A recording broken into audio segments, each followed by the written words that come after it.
Capítulo 2. La salud mental frente al misticismo y al autosacrificio. El criterio de la salud mental, el funcionamiento mental biológicamente adecuado, es el mismo que se aplica a la salud física, la supervivencia del hombre y su bienestar. Una mente será sana mientras su método de funcionamiento sea tal que proporciona al hombre el control sobre la realidad que el mantenimiento y la protección de su vida requiere. La señal distintiva de este control es la autoestima, consecuencia, expresión y recompensa de una mente comprometida con la razón, es decir, que responde y confía exclusivamente en la razón. La razón, la facultad que identifica e integra el material provisto por los sentidos, es la herramienta de supervivencia básica del hombre. El compromiso con la razón es el compromiso con el mantenimiento de un enfoque intelectual pleno, con la constante expansión de la comprensión y el conocimiento, con el principio de que las acciones personales deben ser coherentes con las convicciones de que uno nunca debe intentar falsear la realidad ni situar consideración alguna por encima de ella, de que jamás debe permitirse contradicciones, ni intentar subvertir o sabotear las funciones correctas de la conciencia. Percepción, obtención de conocimientos y control de las acciones, una conciencia no obstruida, integrada, pensante,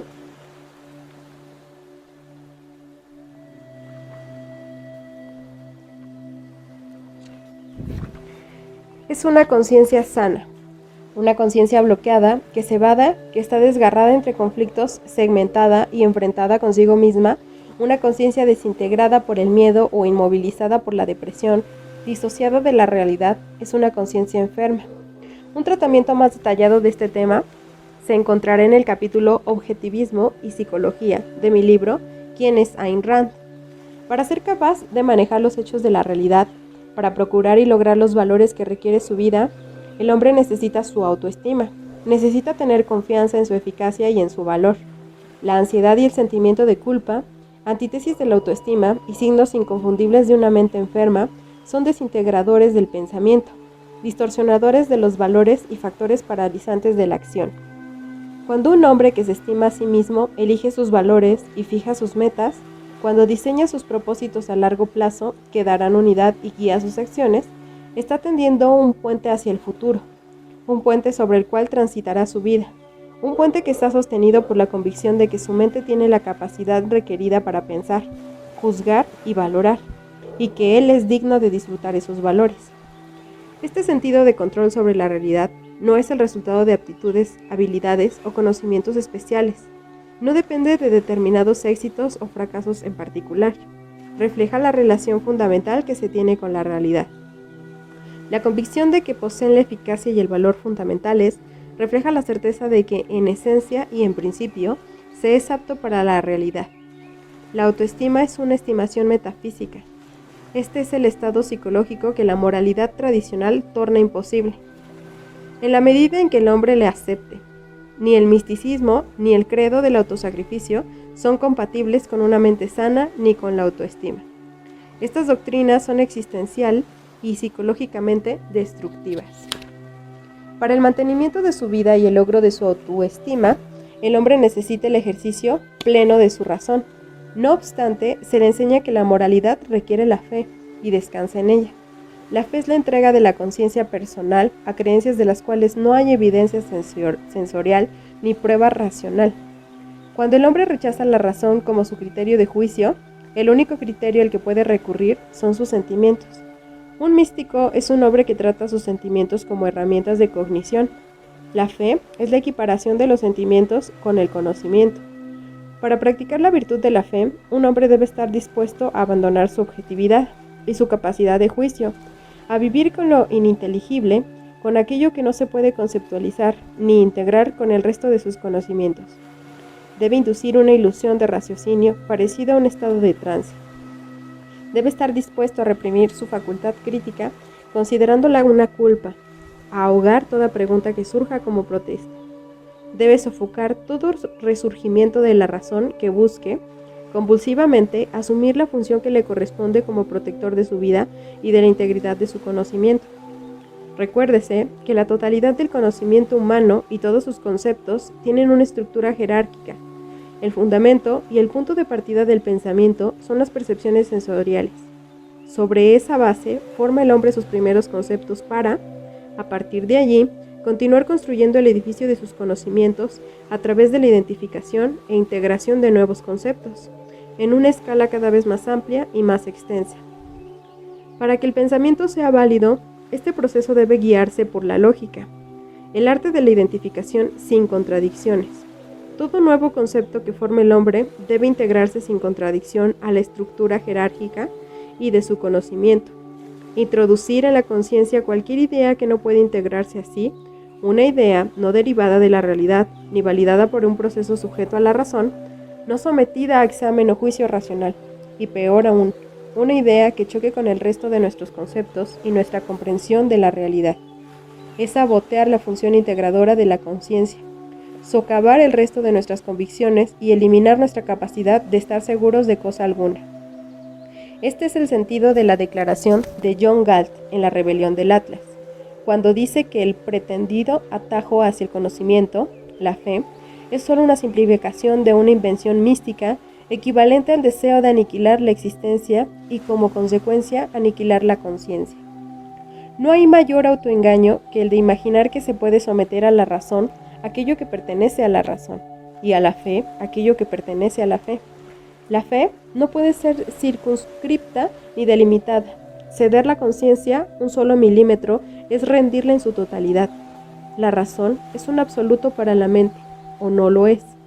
Y en este caso, cuando la razón está ausente, tampoco hay lugar donde trazar el límite, ni principio de acuerdo con el cual trazarlo, ni barrera que la fe no pueda cruzar, ni parte alguna de la vida personal que la fe no pueda invadir. Una persona es racional hasta y a menos que sus sentimientos decreten otra cosa. La fe es una enfermedad maligna que ningún sistema puede tolerar impunemente, y el que sucumbe a ella requerirá su ayuda precisamente en aquellas cuestiones en las que más necesita de la razón. Cuando el hombre abandona la razón y se entrega a la fe, cuando rechaza el absolutismo de la realidad, está destruyendo las bases de su propia conciencia, y su mente se convierte en un órgano en el que ya no se puede confiar. Su mente se convierte en lo que los místicos dicen que es una herramienta de distorsión. La necesidad de autoestima del hombre implica la necesidad de poseer un sentido de control sobre la realidad. Sin embargo, ningún control es posible en el universo que, debido a concesiones que ha hecho el mismo hombre, incluye lo sobrenatural, lo milagroso y lo carente de causa, un universo donde está merced de fantasmas y demonios, donde se debe tratar no con lo desconocido sino con lo incognoscible. No hay control posible si el hombre propone y un fantasma dispone. No hay control posible si el universo es una casa embrujada. La vida del hombre y su autoestima requieren que el objetivo y la preocupación de su conciencia sean la realidad y esta tierra, pero se le enseña que la moral consiste en despreciar esta tierra y el mundo asequible a la percepción sensorial, para contemplar en su lugar una realidad diferente y superior, un reino inaccesible a la razón e incomunicable en el lenguaje común, al que se puede acceder por la revelación, por procesos dialécticos especiales, por ese estado superior de lucidez intelectual que el budismo zen considera como la antimente o como la muerte. Hay solo una realidad, aquella que la razón puede conocer. Si el hombre elige no percibirla, no habrá nada que pueda percibir. Si no es consciente de este mundo, no será consciente en absoluto. El único resultado de la proyección mística de otra realidad es que incapacita psicológicamente al hombre para esta. No fue mediante la contemplación de lo trascendental, lo inefable, lo indefinible, lo inexistente, como el hombre se elevó desde las cavernas y transformó el mundo material para que la existencia humana fuese posible sobre la tierra. Si es una virtud renunciar a la mente y un pecado usarla, si es una virtud aproximarse al estado mental de un esquizofrénico y un pecado estar sofocado intelectualmente, si es una virtud despreciar esta tierra y un pecado hacerla habitable, si es una virtud mortificar la carne y un pecado trabajar y actuar, si es una virtud despreciar la vida y un pecado sostenerla y disfrutarla, entonces no se puede tener ni autoestima, ni control, ni eficacia. Nada es posible más que el sentimiento de culpa y el terror de un hombre degradado atrapado en un universo de pesadilla, un universo creado por algún metafísico sádico que lanzó al hombre a un laberinto donde la puerta marcada con la leyenda virtud lleva a la destrucción, y aquella en la que se lee eficacia conduce a la propia condenación. Su vida y su autoestima requieren que el hombre se enorgullezca de su capacidad de pensar, de su capacidad de vivir. Sin embargo, se le enseña que la moral sostiene que el orgullo, y específicamente el orgullo intelectual, es el más grave de los pecados. Se le enseña que la virtud comienza con la humildad, con el reconocimiento de la incapacidad, la pequeñez, la impotencia de nuestra mente. ¿Es el hombre omnisapiente?, preguntan los místicos. ¿Es infalible? Y si no lo es, ¿cómo se atreven a desafiar la palabra de Dios o de los representantes de Dios y erigirse en juez de cualquier cosa? El orgullo intelectual no es una pretensión de omnisapiencia o infalibilidad. Con los místicos quieren implicar de forma absurda, sino todo lo contrario, justamente porque el hombre debe luchar para obtener sus conocimientos, y dado que la búsqueda del conocimiento requiere un esfuerzo, los que asumen esa responsabilidad sienten orgullo por aquello que adquieren. A veces, coloquialmente, se interpreta que el orgullo significa una pretensión sobre logros, que en realidad uno no ha alcanzado. Pero el fanfarrón, el jactancioso, el hombre que pretende tener virtudes que no posee, no es orgulloso, meramente ha elegido la manera más humillante de revelar su humildad. El orgullo es la respuesta a la capacidad personal de alcanzar valores, el placer que se obtiene de la propia eficacia, y es eso lo que los místicos consideran malvado.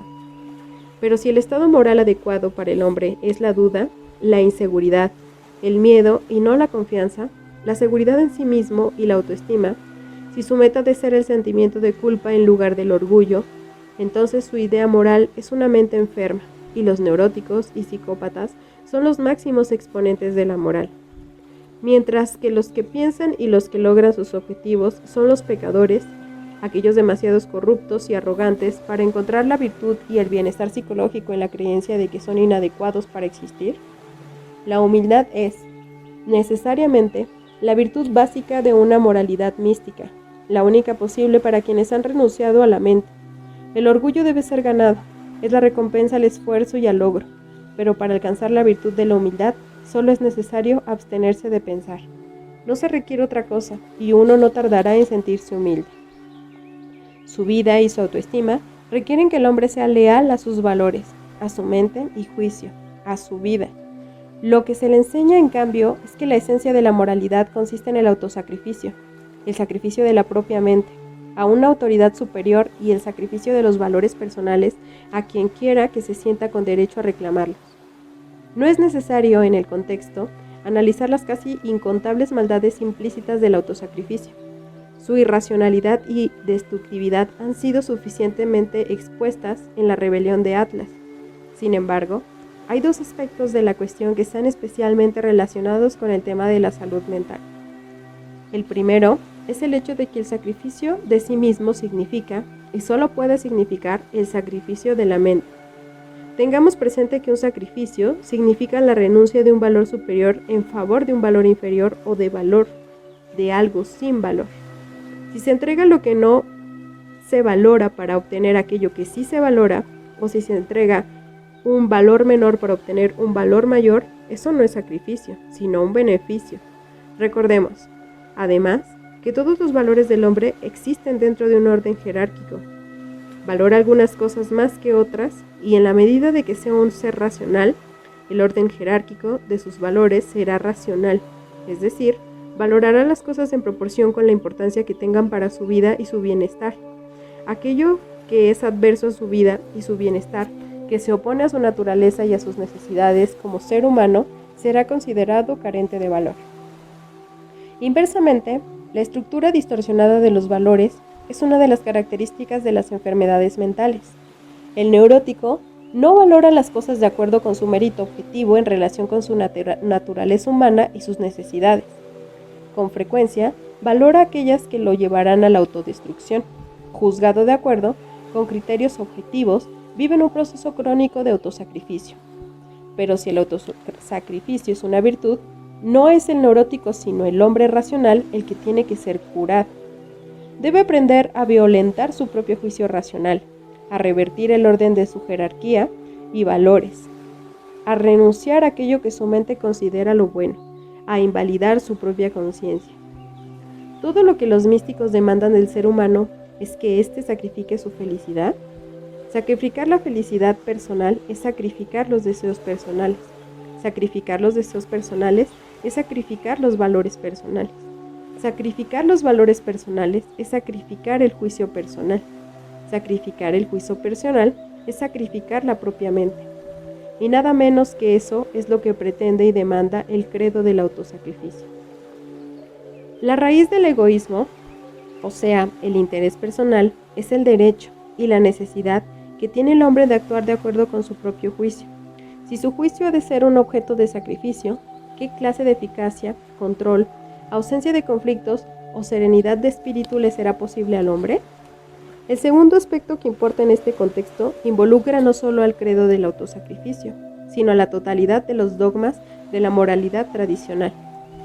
Una moralidad irracional, una moralidad que se opone a la naturaleza humana, a los hechos de la realidad y a los requerimientos de la supervivencia del hombre. Necesariamente lo fuerza a aceptar la creencia de que existe un choque inevitable entre lo moral y lo práctico, que hay que elegir entre ser virtuoso o ser feliz, idealista o exitoso, pero que no se puede ser las dos cosas a la vez. Esta visión establece un conflicto desastroso al nivel más íntimo del ser humano, una dicotomía letal que lo hace trizas, lo obliga a elegir entre capacitarse para vivir o ser digno de vivir. Empero, su autoestima y su salud mental exigen que él alcance ambas metas. Si el hombre sostiene que el bien es su vida sobre la tierra, si juzga sus valores de acuerdo con el criterio de aquello que es adecuado para la existencia de un ser racional, entonces no existe choque alguno entre los requerimientos de su supervivencia y la moral, entre capacitarse para vivir y hacerse digno de vivir. Logra lo segundo al alcanzar lo primero, pero se produce un conflicto si el hombre considera que el bien reside en renunciar a esta tierra, renunciar a la vida, a la mente, a la felicidad, al yo. Bajo una moralidad que se opone a la vida, el hombre se hace digno de vivir hasta donde se obliga a hacerse incompetente para vivir y hasta donde se obliga a ser capaz de vivir. Se hace indigno de ello. La respuesta que dan muchos defensores de la moralidad tradicional es: bueno, pero la gente no tiene por qué llegar a los extremos, con lo cual quiere significar, no esperamos que las personas sean totalmente morales. Aceptamos que tengan de contrabando algún interés personal en sus vidas. Después de todo, reconocemos que la gente tiene que vivir. La defensa de este código moral reside, por consiguiente, en que pocos estarán dispuestos a adoptar la actitud suicida de intentar practicarlo conscientemente. La hipocresía ha de ser, pues, la que proteja al hombre contra las convicciones morales que dice profesar. ¿Qué efecto tiene esto sobre su autoestima? ¿Y qué sucede con las víctimas que no son lo suficientemente hipócritas? ¿Qué ocurrirá con el niño que se refugia aterrorizado en un universo autista porque no logra captar las afirmaciones disparatadas de sus padres que le dicen que él es culpable por naturaleza, que su cuerpo es impuro, que pensar es pecaminoso, que es blasfemo hacer preguntas, que es depravado dudar y que debe obedecer las órdenes de un fantasma sobrenatural, pues, si no lo hace, arderá eternamente en el infierno? ¿Qué le sucederá a la niña que se consume debido a un sentimiento de culpa, producido por el pecado de no querer dedicar su vida a cuidar de su padre enfermo, que no le ha dado otro motivo que no fuera el sentir odio hacia él? O al adolescente, que se refugia en la homosexualidad porque le han enseñado que el sexo es malvado y que las mujeres deben ser idolatradas pero no deseadas. O al hombre de negocios, que sufre ataques de ansiedad porque, tras años de sentirse obligado a ser ahorrativo y laborioso, cometió finalmente el pecado del éxito y se le dice ahora que un camello pasará por el ojo de una aguja antes de que un hombre rico entre al reino de los cielos. O al neurótico, que en irremediable desesperanza abandona el intento de resolver sus problemas porque siempre ha oído predicar que esta tierra es un reino de miserias, futilidad y destrucción, donde la felicidad o el logro son imposibles para el hombre. Quienes defienden estas doctrinas tienen una grave responsabilidad moral, aunque existe un grupo cuya responsabilidad es quizás aún mayor: los psicólogos y psiquiatras. que ven los despojos humanos producidos por estas doctrinas y callan. No protestan y declaran que las cuestiones filosóficas y morales no les atañen, que la ciencia no puede emitir juicios de valor. Se desentienden de sus obligaciones profesionales aseverando que es un código moral racional. Es imposible y, con su silencio, convalidan el asesinato espiritual. Marzo de 1963. Capítulo 3. La ética de las emergencias. Los resultados psicológicos del altruismo pueden observarse en el hecho de que muchas personas plantean la cuestión de la ética con preguntas tales como: ¿debería arriesgarse la propia vida para ayudar a un hombre que está A. ahogándose, B. atrapado por el fuego, C. arrojándose delante de un tren en marcha, D. suspendido con sus últimas fuerzas sobre un abismo? Considérense las implicancias de tal enfoque. Si un hombre acepta la moral del altruismo, sufrirá las siguientes consecuencias, en proporción a su grado de aceptación de esa ética. 1. Falta de autoestima, puesto que su primera preocupación en el terreno de los valores no es cómo habrá de vivir su vida, sino cómo habrá de sacrificarla. 2. Ausencia de respeto por los demás, dado que considera a la humanidad como una caterva de mendigos condenados que claman por ayuda. 3. Una visión de la vida semejante a una pesadilla, ya que cree que los hombres están atrapados en un universo malévolo, donde los desastres son la preocupación constante y primordial de sus vidas. 4. Y, de hecho, una letárgica indiferencia hacia la ética, una moralidad cínica y sin esperanzas, porque sus preguntas involucran situaciones en las que probablemente no se encontrará nunca, que no tienen relación con los problemas propios de su existencia y que, por consiguiente, lo dejan sin principios morales aplicables a su vida habitual. Al plantear el tema de la ayuda a los demás como la cuestión central y primordial de la ética, el altruismo ha destruido el concepto de toda auténtica caridad o buena voluntad entre los hombres. Los ha adoctrinado con la idea de que valorar a otro ser humano per se es un acto de desinterés, implicando así que una persona no puede tener interés personal en los demás, que valorar a otro significa sacrificarse a uno mismo, que todo amor, respeto o admiración que un hombre pueda sentir por otros no es ni puede ser una fuente de alegría personal, sino que constituye una amenaza para su propia existencia, una promesa de autosacrificio firmada a favor de sus seres queridos. Los hombres que aceptan esta dicotomía, pero eligen estar en el lado opuesto, los productos finales de la deshumanizante influencia del altruismo son los psicópatas que no desafían la premisa básica del altruismo, pero proclaman su rebelión contra el sacrificio personal afirmando que son totalmente indiferentes a todo ser viviente, que no levantarían un dedo para ayudar a un hombre o a un perro atropellado por un conductor irresponsable que huye después del accidente, y que por lo general pertenece a la misma clase que ellos. La mayoría de los hombres no aceptan ni practican ninguna de las dos fases de la viciosamente falsa dicotomía del altruismo, pero la consecuencia es un absoluto caos intelectual con respecto a la relación correcta entre las personas y a cuestiones tales como la naturaleza, propósito o alcance de la ayuda que puede darse a los demás.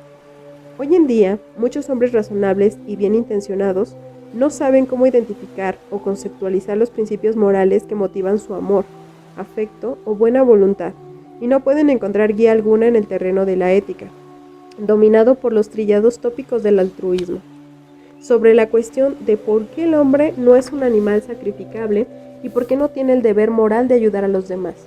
Remito a ustedes a mi obra La rebelión de Atlas. En este análisis nos ocuparemos de los principios por los cuales se identifican y evalúan las circunstancias, las instancias que involucran ayudar al prójimo sin que ello implique el autosacrificio. El sacrificio es la entrega de un valor superior en beneficio de un valor menor o de algo carente de valor.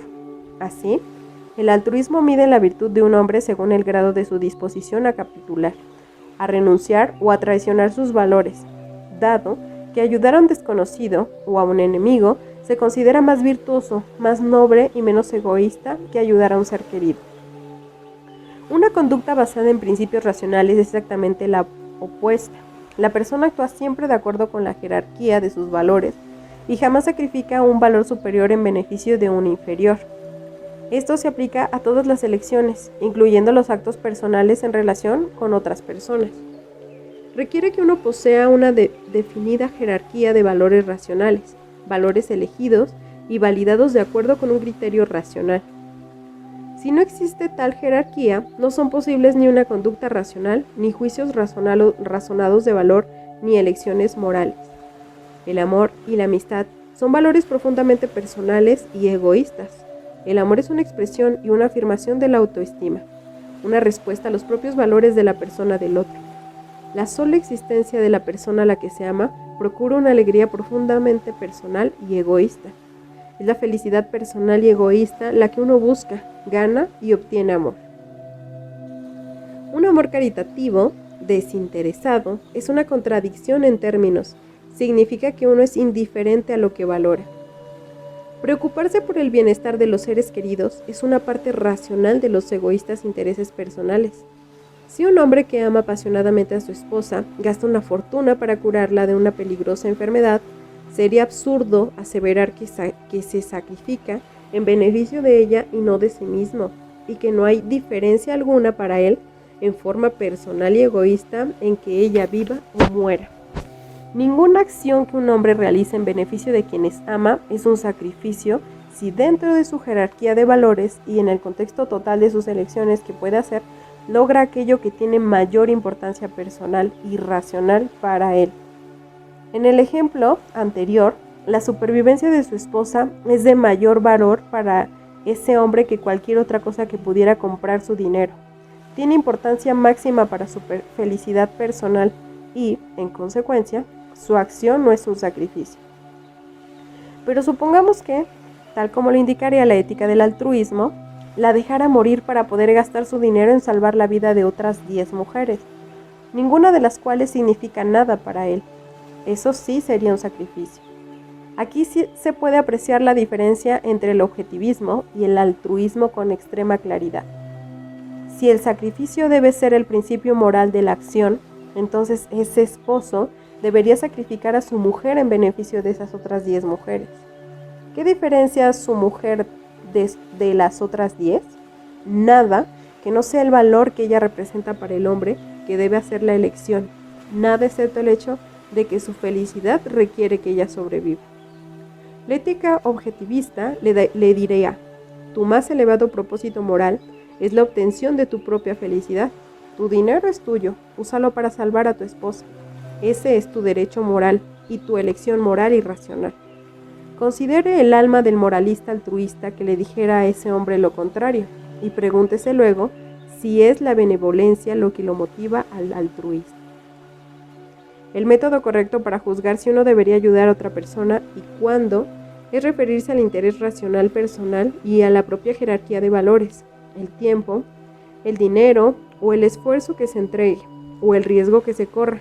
Deberá ser proporcional al valor de esa persona en relación con la propia felicidad. Ilustremos esto con el ejemplo favorito de los altruistas: la cuestión de salvar a una persona que se está ahogando. Si esa persona es un desconocido, solo es moralmente correcto salvarlo si el peligro personal que se corre es mínimo. Si el peligro es grande, sería inmoral intentarlo. Solo la carencia de autoestima permitiría valorar la propia vida menos que la de cualquier otro desconocido. Y, en el caso contrario, si el que se ahoga es uno mismo, no debe esperarse que un desconocido arriesgue su vida en favor de uno, ya que nuestra vida no puede ser tan valiosa para él como la suya.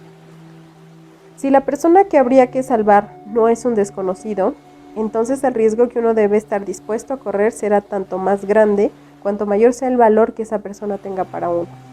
Si se trata del hombre o de la mujer que se ama, entonces podemos estar dispuestos a dar hasta nuestra propia vida para salvarlo, por la razón egoísta de que la vida sin esa persona podría ser insoportable.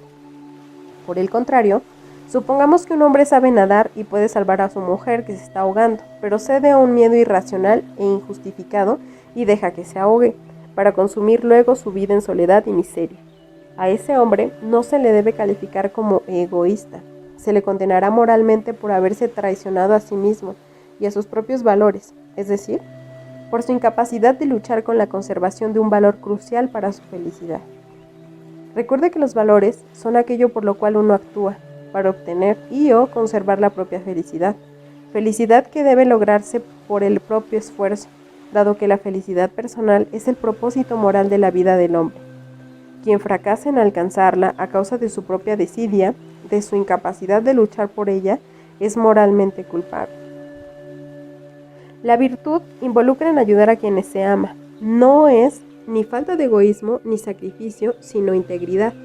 La integridad es la lealtad hacia las convicciones y valores personales, la decisión de actuar de acuerdo con esos valores, de expresarlos, sostenerlos y traducirlos a la realidad práctica. Si un hombre profesa amor a una mujer, pero sus acciones son indiferentes, hostiles o dañinas para ella, es su falta de integridad lo que lo hace inmoral. El mismo principio se aplica a las relaciones entre amigos. Si un amigo tiene problemas, se debe actuar para ayudarlo por todos los medios que sean apropiados y que no impliquen sacrificarse. Por ejemplo, si un amigo pasa hambre, no es sacrificio sino un acto de integridad darle dinero para que compre comida, en lugar de adquirir algún objeto intrascendente para uno, ya que su bienestar es importante en la escala de nuestros valores personales. Pero si el objeto nos interesa más que su sufrimiento, no tenemos derecho a pretender que sentimos verdadera amistad por él. La implementación práctica de la amistad, el afecto y el amor consiste en incorporar el bienestar racional de la persona involucrada en la propia jerarquía de valores y luego actuar de acuerdo con ello. Pero esta es una recompensa que los hombres deben ganarse por medio de sus virtudes y que no se les puede dar a meros conocidos o desconocidos.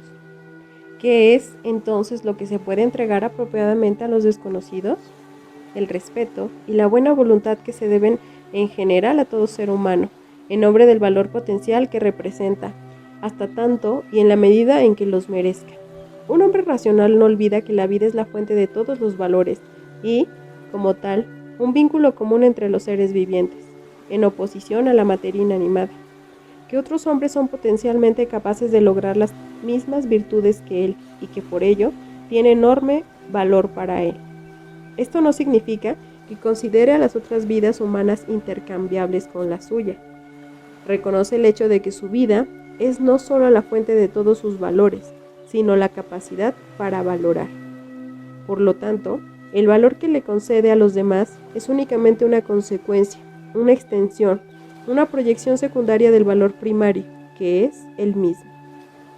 El respeto y la buena voluntad que los hombres que se estiman a sí mismos experimenta hacia otros seres humanos es profundamente egoísta. De hecho, sienten que los demás hombres tienen valor, pues pertenecen a la misma especie que yo. Al reverenciar a las entidades vivas, reverencian su propia vida. Esta es la base psicológica de toda simpatía y de todo sentimiento de solidaridad con la especie. Dado que los hombres nacen siendo páginas en blanco, tanto en lo que se refiere al conocimiento como a la moral, el hombre racional considera los descuidos como inocentes hasta que se pruebe que son culpables, y se les concede esa buena voluntad inicial en nombre de su potencial humano. Después de eso, los juzga de acuerdo con el carácter moral que manifiesta. Si descubre que son culpables de grandes maldades, su buena voluntad será reemplazada por el desprecio y la condena moral. Si uno valora la vida humana, no se puede valorar a quienes la destruyen. Si son virtuosos, les concederá valor individual y aprecio personal en proporción con las virtudes que posean. Es sobre la base de esa buena voluntad y de ese respeto generalizados por el valor de la vida humana que uno ayuda a los desconocidos en una emergencia, y solamente en una emergencia. Es importante diferenciar entre las reglas de conducta en una situación de emergencia y las que se observan en las condiciones normales de la existencia humana. Esto no significa que exista un doble criterio de moralidad. Los principios básicos y las pautas siguen siendo los mismos, pero su aplicación en uno y otro caso requiere definiciones precisas. Una emergencia es un evento no elegido ni esperado, limitado en el tiempo, que crea condiciones de las cuales la supervivencia humana es imposible. Por ejemplo, una inundación, un terremoto, un incendio, un naufragio. En una situación de emergencia, la meta primaria del hombre es combatir el desastre, huir del peligro y restaurar las condiciones normales, alcanzar la tierra firme, apagar el incendio, etc. Por condiciones normales, entiendo metafísicamente normales, es decir, normales dentro de la naturaleza de las cosas y apropiadas para el desarrollo de la existencia humana. El ser humano puede vivir en la tierra, pero no en el agua ni en medio del fuego, dado que los hombres no son omnipotentes. Es metafísicamente factible que los alcancen desastres imprevisibles. En esos casos, su única preocupación debe ser la de retornar a aquellas condiciones de las cuales la vida pueda seguir. Por su misma naturaleza, una situación de emergencia es temporaria. Si perdurase, la vida humana se extinguiría. Solo en situaciones de emergencia uno debería ofrecer ayudar a desconocidos, si esto está dentro de sus posibilidades. Por ejemplo, un hombre que valora la vida humana y se encuentra en medio de un naufragio debería ayudar a los otros pasajeros a salvarse, aunque no a costa de su propia vida. Pero esto no significa que, una vez que todos hayan alcanzado tierra firme, deba dedicar sus esfuerzos a salvar a sus compañeros de viaje de la pobreza, la ignorancia, la neurosis o cualquier otro problema que tengan. Tampoco significa que deba pasar su vida navegando por todos los mares en busca de náufragos a quienes salvar. O, para tomar un ejemplo que puede ocurrir en la vida diaria, supongamos que uno se entera de que su vecino está enfermo y carece de dinero. Ni la enfermedad ni la pobreza son emergencias metafísicas, sino parte de los riesgos normales de la existencia.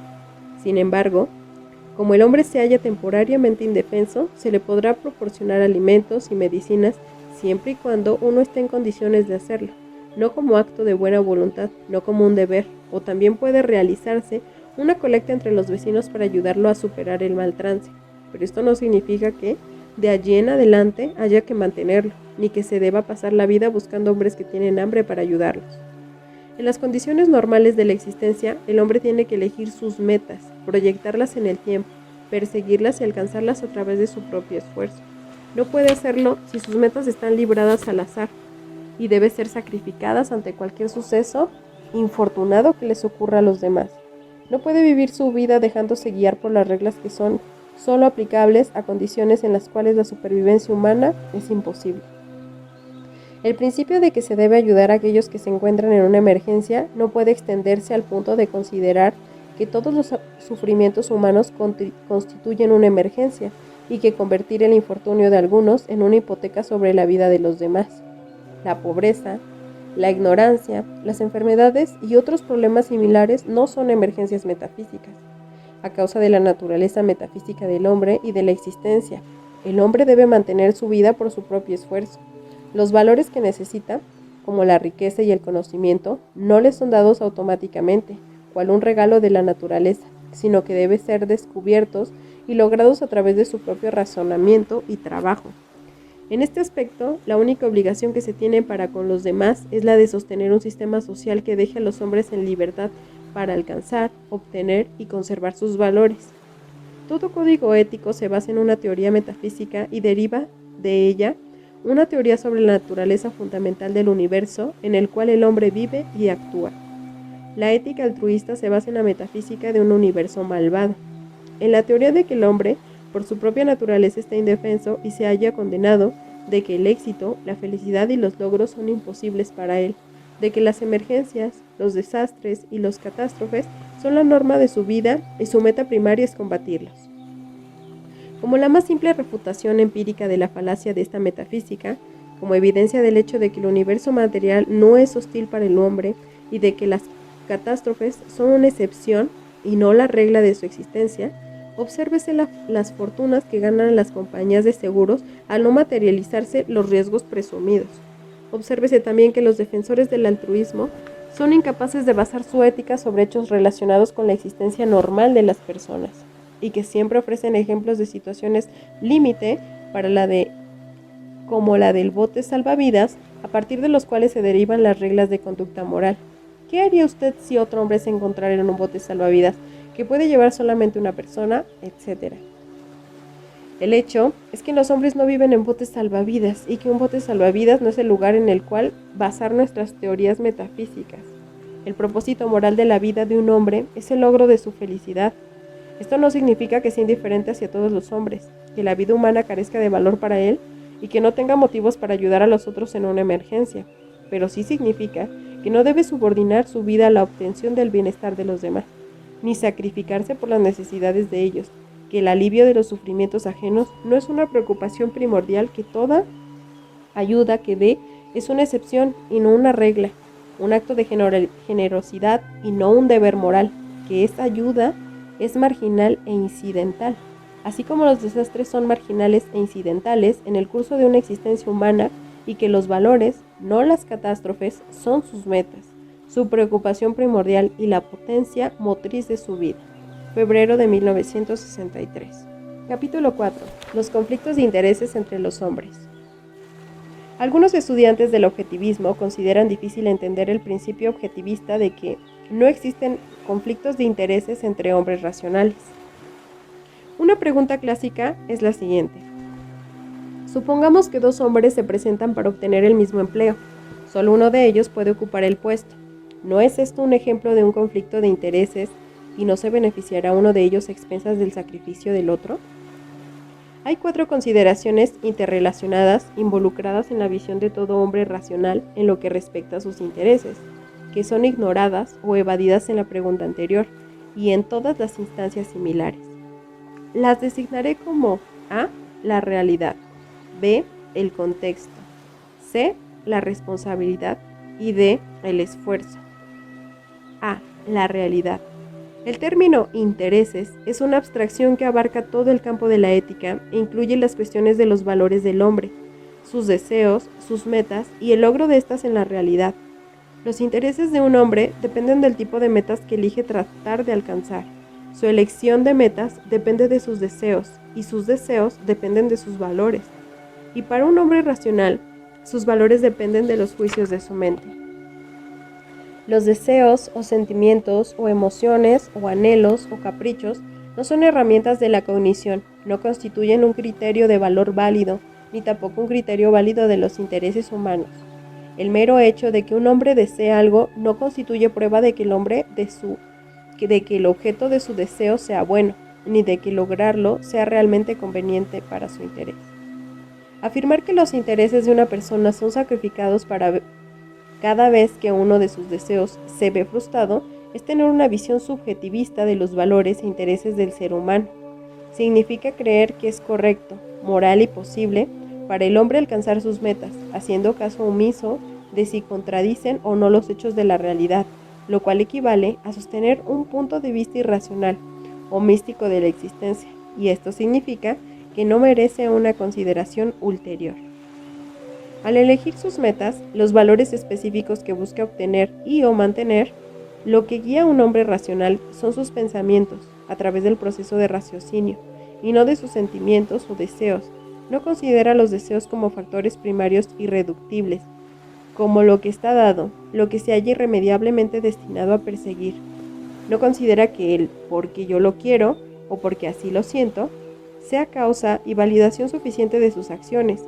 Elige y o identifica sus deseos a través de un proceso de razonamiento y no actúa para realizar un deseo hasta que, y al menos que, se considere racionalmente capacitado para validarlo, dentro del pleno contexto de su conocimiento y de sus valores y metas. No actúa hasta que está capacitado para decir, yo lo quiero porque es lo correcto. La ley de la identidad es la suprema consideración que puede efectuar un hombre racional en el proceso de determinar sus intereses. Sabe que lo contradictorio es imposible, que una contradicción no puede lograrse en el contexto de la realidad y que el intento de lograrla solo puede llevar al desastre y a la destrucción. En consecuencia, no se permite sostener valores contradictorios, perseguir metas contradictorios o imaginar que la prosecución de una contradicción puede ser conveniente para su interés. Solo un irracionalista o un místico o un subjetivista categoría esta en la que se sitúa a todos aquellos que consideran a la fe, a los sentimientos o a los deseos como el criterio de valoración del hombre. Viven un perpetuo conflicto de intereses. Sus pretendidos intereses no solamente están en conflicto con los de otros hombres, sino que también lo están entre sí. A nadie le resulta difícil apartar de toda consideración filosófica el problema del hombre que se queja de que la vida lo ha atrapado en un conflicto irreconciliable porque no puede comer la torta y tenerla al mismo tiempo. Ese problema no adquiere validez intelectual cuando se lo amplía hasta involucrar a algo más que una torta, al extenderlo a todo el universo, como en las doctrinas del existencialismo o únicamente a unos pocos caprichos y evasiones fortuitas, como ocurre en la consideración que la mayoría de las personas hace de sus intereses. Cuando alguien llega al grado de afirmar que los intereses de los hombres están en conflicto con la realidad, el concepto intereses deja de tener significado y el problema de esa persona deja de ser filosófico para tornarse psicológico. B. El contexto. Así como un hombre racional no sustenta convicción alguna fuera de contexto, es decir, sin relacionarla con el resto de sus conocimientos resolviendo toda posible contradicción, tampoco sostiene ni persigue deseo alguno que esté fuera de contexto, y tampoco, en ninguna situación, juzga lo que es y lo que no es de su interés fuera de contexto. Desechar el contexto es una de las principales herramientas psicológicas de evasión. En lo que respecta a los deseos personales, hay dos formas básicas de desechar el contexto: las cuestiones de alcance y la de los medios. Un hombre racional considera sus intereses en términos de toda una vida y selecciona sus metas en consecuencia. Esto no significa que debe ser omnisciente, infalible o clarividente. Significa que no vive su vida por trechos ni anda errante como un vagabundo, empujado por la necesidad del momento. Significa que no considera un momento dado como separado del contexto del resto de su vida y que no permite conflictos o contradicciones entre sus intereses a corto y a largo plazo. No se convierte en su propio destructor al perseguir hoy un sueño que mañana echará por tierra todos sus valores. Un hombre racional no se complace en vanos anhelos dirigidos a finales divorciados de los medios de que dispone. No se aferra a un deseo sin conocer o aprender y sin considerar los medios por los cuales podrá alcanzarlo. Dado que sabe que la naturaleza no otorga al hombre la satisfacción automática de sus deseos, que sus metas y sus valores deben ser logrados con su propio esfuerzo, y que las vidas y los esfuerzos de otros hombres no son de su propiedad ni están a su disposición para servir a sus deseos. Un hombre racional no desea cosas ni persigue metas que no puede obtener, directa o indirectamente, a través de su propio esfuerzo. A partir de un entendimiento correcto de este indirectamente, es donde comienza la crucial cuestión social. El hecho de vivir en sociedad, en lugar de hacerlo en una isla desierta, no libera al hombre de la responsabilidad de mantener su propia vida. La única diferencia reside en que lo que hace intercambiando, comerciando sus productos o servicios por los productos y servicios de otros. Y, en este proceso de intercambio comercial, un hombre racional no busca ni desea más ni tampoco menos que lo que puede ganar con su propio esfuerzo. ¿Quién determina sus ganancias? El mercado libre, es decir, la elección y el juicio voluntarios de los hombres que están dispuestos a intercambiar con él sus propios esfuerzos. Cuando un hombre comercia con otros, cuenta explícita o implícitamente con su racionalidad, es decir, con su habilidad para identificar el valor subjetivo de su trabajo. Un comercio basado en cualquier otra premisa es una estafa o un fraude. En consecuencia, cuando un hombre racional persigue una meta en una sociedad libre, no se pone a merced de los caprichos, favores o prejuicios de los demás. No depende de nada excepto de su propio esfuerzo. Directamente, al efectuar un trabajo con valor objetivo, indirectamente a través de la evaluación objetiva de su trabajo por parte de los demás. En este sentido, un hombre racional jamás desea algo o persigue una meta que no pueda alcanzar a través de su propio esfuerzo. Intercambia un valor por otro, nunca busca ni desea lo que no ha ganado. Si trata de lograr un objetivo que requiere la cooperación de muchas personas, jamás contará con otra cosa que no sea su capacidad para persuadirlas y lograr su acuerdo voluntario. Obviamente, un hombre racional jamás distorsiona ni corrompe sus propios criterios y su juicio para apelar a la irracionalidad, la estupidez o la deshonestidad de otros. Sabe que ese curso de acción es suicida. Sabe que la única posibilidad práctica de alcanzar cualquier grado de éxito o cualquier cosa que se pueda humanamente desear reside en tratar con quienes son racionales, sean muchos o pocos. Si en cualquier circunstancia dada es posible obtener alguna victoria, solo la razón podrá alcanzarla. Y en una sociedad libre e independientemente de cuán arduo pueda ser el esfuerzo, es la razón la que gana en última instancia. Puesto que nunca desecha el contexto de las cuestiones que trata, El hombre racional acepta el hecho de que el esfuerzo que debe realizar es en su propio interés, porque sabe que la libertad es de su interés. Sabe que la lucha por obtener sus valores incluye la posibilidad de la derrota, y también que no hay alternativa ni garantía automática del éxito por el esfuerzo humano, sea que trate con la naturaleza o con otros hombres. En consecuencia, no juzga sus intereses por una derrota en particular, ni por el alcance de un momento dado. Vive y juzga a largo plazo, y asume la plena responsabilidad de saber qué condiciones son necesarias para alcanzar sus metas. C. La responsabilidad. Esta es la forma particular de responsabilidad intelectual que la mayor parte de las personas evade. Esa evasión es la causa principal de sus frustraciones y fracasos.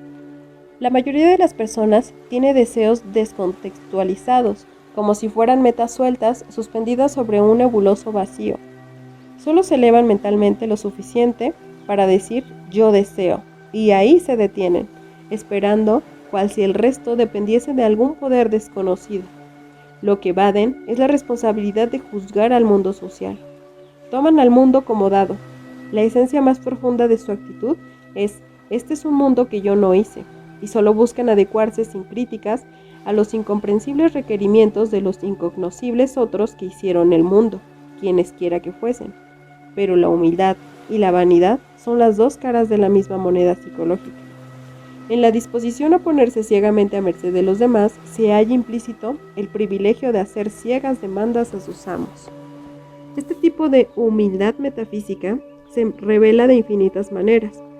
Por ejemplo, el hombre que desea ser rico pero jamás se detiene a pensar para poder descubrir los medios, acciones y condiciones que se requieren para alcanzar la riqueza. ¿Quién es él para juzgar? Él no hizo el mundo y nadie le dio nunca una oportunidad. También podemos citar como ejemplo a la joven que desea ser amada, pero no piensa jamás en descubrir qué es el amor, qué valores requiere, o si ella posee alguna virtud por la cual merezca que se le ame. ¿Quién es ella para juzgar? Siente que el amor es un beneficio inexplicable, de manera que se limita a anhelarlo, sintiendo que alguien le ha robado la parte que le correspondía en la distribución de los beneficios. Existen padres que sufren en forma profunda y genuina porque su hijo no los ama y que simultáneamente ignoran, se oponen o intentan destruir todo lo que conocen sobre las convicciones, valores e ilusiones de aquel, sin pensar jamás en la conexión entre estos dos hechos y sin hacer esfuerzo alguno por comprenderlo. El mundo que no hicieron y al que no se atreven a desafiar les ha dicho que los hijos aman a sus padres en forma automática. Otro ejemplo es el del hombre que desea obtener un trabajo, pero ni siquiera piensa en descubrir las aptitudes de ese trabajo o cuál es el modo de hacerlo bien. ¿Quién es él para juzgar? Él no hizo el mundo. ¿A quién le debe una forma de ganarse la vida? ¿Cómo? De alguna manera. Un arquitecto europeo, a quien conocí, me comentó cierta vez acerca de un viaje a Puerto Rico. Describió con gran indignación hacia el mundo en general las miserables condiciones de vida de los puertorriqueños. Luego se explayó sobre las maravillas que la construcción moderna podía hacer por ellos, con las cuales había soñado despierto, incluyendo heladeras eléctricas y cuartos de baño azulejeados. Yo le pregunté, ¿quién pagará por todo eso? Contestó con voz ronca, levemente ofendido. Oh, no. No soy yo quien tiene que preocuparse por eso. La misión de un arquitecto se limita a proyectar lo que deberá de hacer. Deje que otro se preocupe por el problema del dinero. Esa es la psicología en la que se han originado todas las reformas sociales, los estados benefactores, los nobles experimentados y la destrucción del mundo. Al abandonar la responsabilidad sobre los propios intereses y la propia vida, se abandona la responsabilidad de tener que considerar los intereses y las vidas de otros, de aquellos otros que, en cierta forma, proveerán la satisfacción de nuestros propios deseos. Todo aquel que permita que de alguna manera, forme parte de su perspectiva para el logro de sus deseos, es culpable de esa humildad metafísica que, psicológicamente, es la premisa de un parásito, como lo señalara Natalie Branden en una de las conferencias. De alguna manera, siempre significa alguien.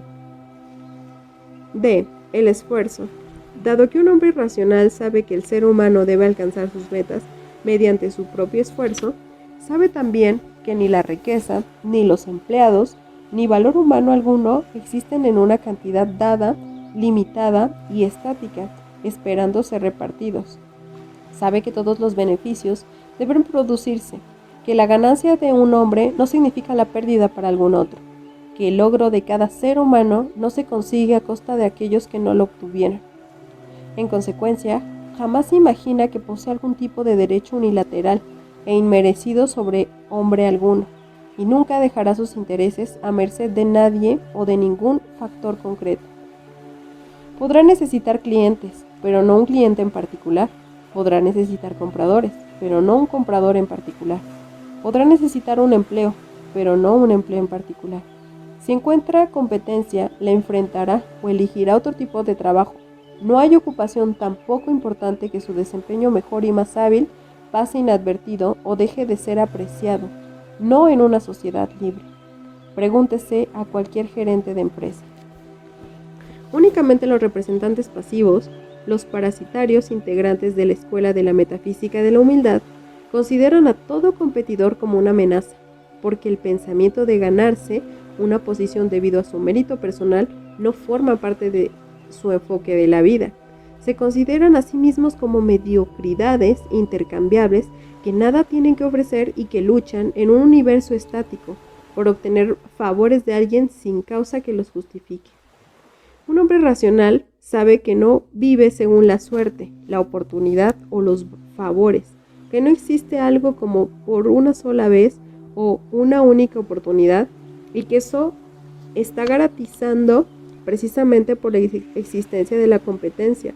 No considera ninguna meta o valor específico y concreto como irreemplazable. Sabe que las únicas personas irreemplazables son aquellas a las que ama. También sabe que no existen conflictos de intereses entre hombres racionales, aún en lo que respecta al amor.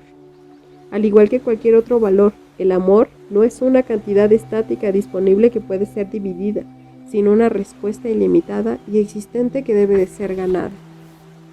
El amor por un amigo no amenaza el amor que podamos sentir por otro, y tampoco lo hace el amor hacia cada uno de los varios miembros de la familia, siempre que se lo hayan ganado. La forma más exclusiva del amor romántico no es una cuestión de competencia. Si dos hombres aman a la misma mujer, lo que ésta sienta por uno de ellos no está determinado por lo que siente por el otro. El sentimiento hacia uno no le es quitado al sentimiento que tiene por el otro. Si elige a uno de ellos, el perdedor nunca podría haber obtenido lo que ganó el vencedor. Únicamente entre las personas irracionales, a las que solo motiva la emoción y cuyo amor se encuentra divorciado de toda norma de valoración, pueden existir rivalidades, conflictos accidentales y elecciones ciegas. Pero entonces, quien quiera que gane, no gana mucho. Entre aquellos que son motivados solo por la emoción, ni el amor ni ninguna otra emoción puede tener significado alguno. Tales son, en esencia, las 4 principales consideraciones en el enfoque que un hombre racional tiene de sus intereses. Ahora, retornemos a la cuestión planteada originalmente sobre los dos hombres que pretenden el mismo empleo y observemos de qué modo ignora estas 4 consideraciones o se opone a ellas. A. La realidad. El mero hecho de que dos hombres deseen el mismo puesto no prueba que alguno de ellos esté capacitado para él o que lo merezca, ni que sus intereses se vean perjudicados si no lo obtiene. B. El contexto. Ambos hombres deben saber que si desean un puesto, lo único que posibilita su meta es la existencia de una empresa comercial capacitada para proveer empleos, que es una empresa, requiere que haya más de un aspirante para cualquier puesto disponible, que si existiese un solo postulante no obtendría el puesto, ya que la empresa no sería competente para funcionar, y que la competencia que existe entre los dos para obtener el empleo es positiva para ambos, aun cuando uno de ellos pierda en ese encuentro en particular. C. La responsabilidad. Ningún hombre tiene el derecho moral de declarar que él no quiere considerar todos esos factores, que lo único que desea es ese empleo, no tiene título validero para desear o interés alguno sin saber a qué está obligado para ocupar el puesto y hacer que su deseo esté respaldado por una posibilidad cierta. D. El esfuerzo. Quien quiera que obtenga el empleo, se lo ha ganado, asumiendo que la elección efectuada por el empleador sea racional. Este beneficio se debe a su propio mérito y no al sacrificio del otro, que nunca tuvo derecho alguno al puesto en cuestión. El hecho de no darle a un hombre lo que nunca le perteneció difícilmente puede describirse como sacrificio de sus intereses. Todo lo discutido aquí se aplica únicamente a la relación entre hombres racionales y solo a una sociedad libre. En este tipo de sociedad no es necesario tratar con quienes son irracionales. Se tiene la libertad de evitarlos. En una sociedad carente de libertad no existe, para nadie, la posibilidad de perseguir interés alguno. Nada es posible en ella, si se exceptúa una gradual y general destrucción. Agosto de 1962. Capítulo 5. ¿No somos todos egoístas? Con frecuencia, se formula alguna de las variantes de esta pregunta como objeción a quienes proponen una ética del interés personal racional. Por ejemplo, a veces se reclama: toda persona hace lo que en realidad quiere hacer, si no, no lo haría. O nadie se sacrifica jamás realmente, dado que toda acción que persigue un propósito es motivada por algún valor o meta objetiva que el que actúa desea, siempre se actúa en forma egoísta, se tenga conciencia de ello o no. Para desentrañar la confusión intelectual contenida en este punto de vista, debemos considerar qué factores de la realidad originan una cuestión tal como el interés personal versus el autosacrificio, o el egoísmo versus el altruismo, y qué es lo que el concepto del egoísmo conlleva e implica. La cuestión del egoísmo versus el autosacrificio se origina en un contexto ético. La ética es un código de valores para guiar las elecciones y acciones del hombre. Las elecciones y acciones que determinan el propósito y el curso de su vida. Al elegir sus acciones y metas, el hombre enfrenta constantemente alternativas. Las elecciones requieren una norma de valor, un propósito al que deben servir sus acciones o hacia el cual deben ser encaminadas. Valor presupone una respuesta a la pregunta: ¿valor para quién y para qué? ¿Cuál ha de ser la meta o el propósito de las acciones de un hombre? ¿Quién debe ser el beneficiario de estas? ¿Su principal propósito moral tiene que ser el logro de su propia vida y felicidad? ¿O acaso debería serlo servir los deseos y necesidades de otros? El choque entre el egoísmo y el altruismo reside en las respuestas conflictivas a estas preguntas. El egoísmo sostiene que el hombre es un fin en sí mismo. Según el altruismo, es un medio para los fines de otros. El egoísmo postula que, moralmente, el beneficiario de una acción deberá ser la persona que la efectúa. El altruismo afirma que, moralmente, el beneficiario de una acción debe ser alguien distinto de la persona que la realiza. Ser egoísta es ser motivado por la preocupación de lo que le interesa a uno mismo. Esto requiere que uno considere qué constituye su interés personal y cómo lograrlo, qué valores y metas perseguir, qué principios y políticas adoptar. Si un hombre no estuviera preocupado por esta cuestión, podría decirse objetivamente que no se preocupa por su propio interés, ni desea tomarlo en cuenta, ya que uno no puede preocuparse ni desear aquello de lo que no tiene conocimiento. El egoísmo implica a. Una jerarquía de valores fijada por los criterios del interés personal de cada uno, y b. La negación a sacrificar un valor más elevado en favor de un valor menor o de algo sin valor.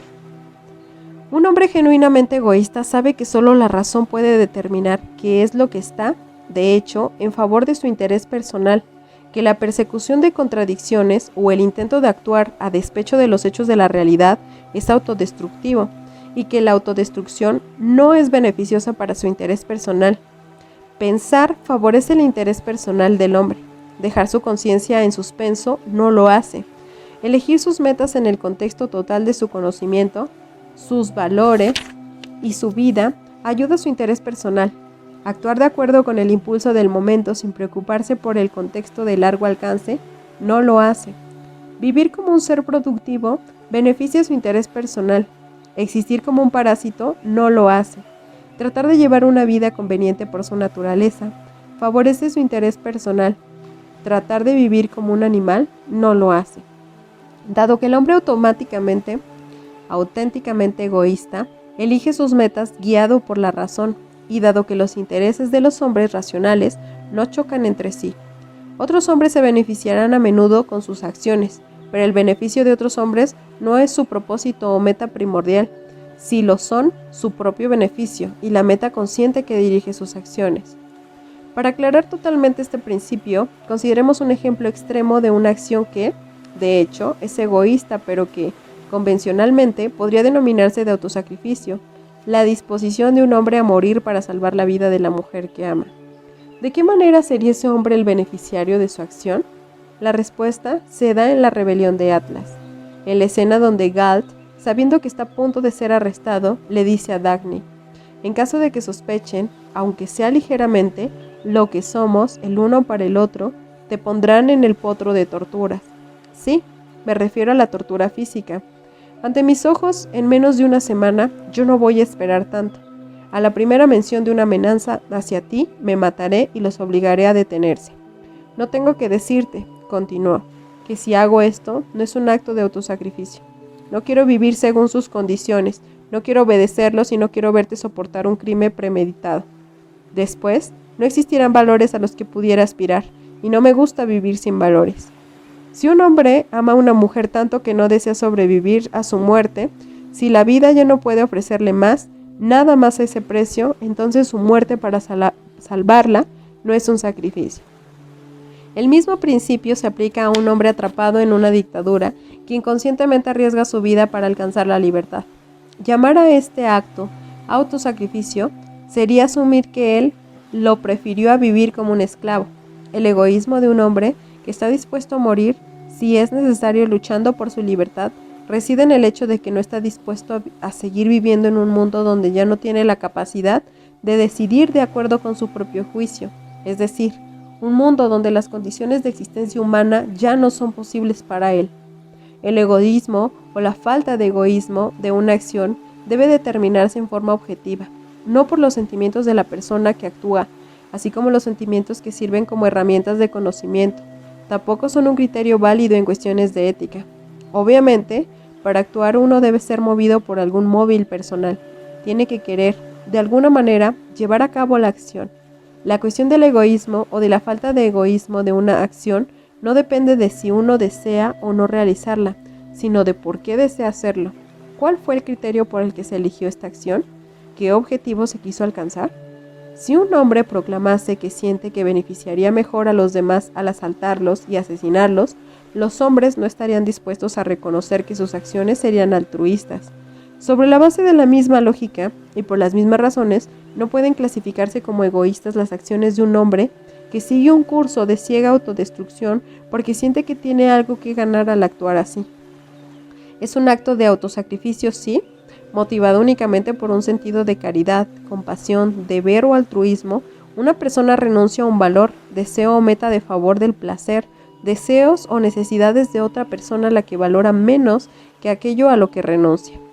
El hecho de que una persona pueda sentir que desea hacerlo no convierte a esa acción en egoísta, ni establece objetivamente que ella es la beneficiaria de tal acción.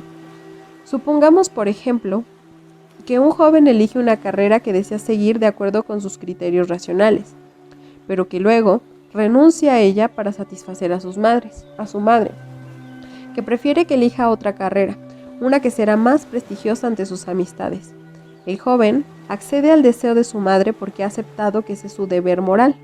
Cree que su deber como hijo consiste en colocar la felicidad de su madre por encima de la suya, aun cuando sepa que la demanda de ella es irracional y que se está condenando a sí mismo a una vida de miseria y frustraciones. Es absurdo que los defensores de la doctrina de que todos somos egoístas aseguran que, dado que el muchacho está motivado por el deseo de ser virtuoso o de evitar un sentimiento de culpa, su decisión no implica autosacrificio alguno y su acción es verdaderamente egoísta. Lo que se va de aquí es la pregunta de ¿por qué el joven siente y desea como lo hace? Las emociones y los deseos no son motivaciones primarias, irreductibles y carentes de causa, son el producto de las premisas que uno ha aceptado. El joven desea renunciar a su carrera únicamente porque ha aceptado la ética del altruismo. Cree que es inmoral actuar en favor de su propio interés. Ese es el principio que dirige sus acciones. Los defensores de la doctrina según la cual todos somos egoístas no niegan que, Bajo la presión de la ética altruista, los hombres a sabiendas pueden actuar conscientemente contra su felicidad a largo plazo. Solo aseveran que en un sentido superior, indefinible, tales hombres siguen aún actuando en forma egoísta. Una definición de egoísmo que incluye o permite la posibilidad de actuar con plena conciencia contra la propia felicidad a largo plazo. Es una contradicción en sí misma. Solo el legado del misticismo permite a los hombres imaginar que hablan con sentido cuando dicen que uno puede buscar la propia felicidad al renunciar a ella. La falacia básica en el argumento según el cual todos somos egoístas consiste en una equivocación extremadamente tosca. Es una perogrullada psicológica, una tautología.